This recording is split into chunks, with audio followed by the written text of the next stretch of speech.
അല്ല cooling glass ഒക്കെ വെച്ചാണ്. ചൂടൊക്കെ അല്ലേ, കണ്ണും കാണാനും പറ്റില്ല. കൊണ്ടാറും എവിടെ നോക്കാനാ. നാളെ ഈ സമയത്ത് റിസൾട്ട് അല്ലേ? തൻ്റെ അഭിപ്രായത്തിലേ ഭരണം ആർക്കായിരിക്കും എന്നുള്ളൊരു ഇതിലുണ്ടോ? എൻ്റെ അഭിപ്രായം പറഞ്ഞിട്ടുണ്ടെങ്കിൽ ചിലപ്പോൾ ക്രിഞ്ചായി പോകും. താൻ പറയണ ക്രിഞ്ചാണ്, എന്നാലും കുഴപ്പമില്ല, പറ. വേറെ ഒന്നല്ലടോ, ശരിക്കും പറഞ്ഞിട്ടുണ്ടെങ്കിലേ എനിക്ക് തോന്നണേണ് ശരിയാണോ തെറ്റാണോ എന്നുള്ളതല്ല.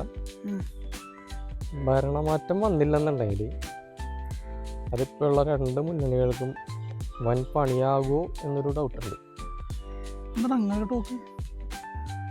അങ്ങനൊരു ടോക്ക് പറയാൻ പാടില്ലാത്തതാണ്. പക്ഷേ തോന്നണേന്ന് വെച്ചിട്ടുണ്ടെങ്കിൽ ഇപ്പം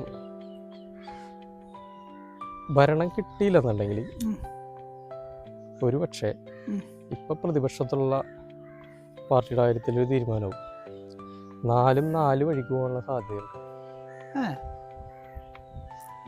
പിന്നെ ഭരണ തുടർച്ച കിട്ടിക്കഴിഞ്ഞിട്ടുണ്ടെങ്കിൽ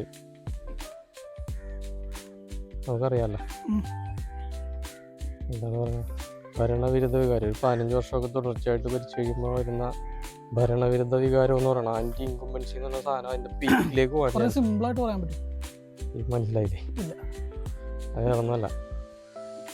ഭരണ തുടർച്ച കിട്ടിക്കഴിഞ്ഞിട്ടുണ്ടെങ്കിൽ ഇപ്പോൾ ഓൾറെഡി 10 വർഷം കഴിഞ്ഞു, ഇനി ഒരു 5 വർഷം കൂടി കഴിയാൻ കഴിഞ്ഞിട്ട് നമുക്കൊരു മടുപ്പുണ്ടല്ലോ.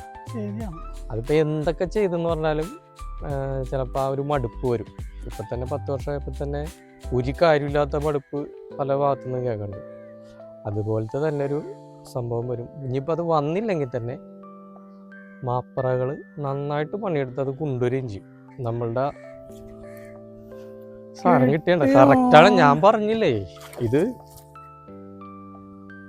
വേറെ ലെവലാണെന്ന് ഞാൻ പറഞ്ഞില്ലേ. അപ്പം ഞാൻ പറഞ്ഞു വന്നതാണ്, ഭരണ തുടർച്ച കിട്ടിക്കഴിഞ്ഞ് കഴിഞ്ഞിട്ടുണ്ടെങ്കിൽ ഇപ്പം നിലവിൽ പ്രതിപക്ഷത്തുള്ള പാർട്ടിയിൽ പലരും പല വഴിക്ക് പോവും. അടുത്ത 5 വർഷം കഴിഞ്ഞിട്ട് ചിലപ്പോൾ സംഭവിക്കാൻ പോണ അറിയാലോ, പിന്നെ വരാൻ പോണ പാർട്ടി ഏതാണെന്ന് അറിയാലോ, പിന്നെ വരാൻ പോണ ടീം ഏതാണെന്ന് അറിയാലോ.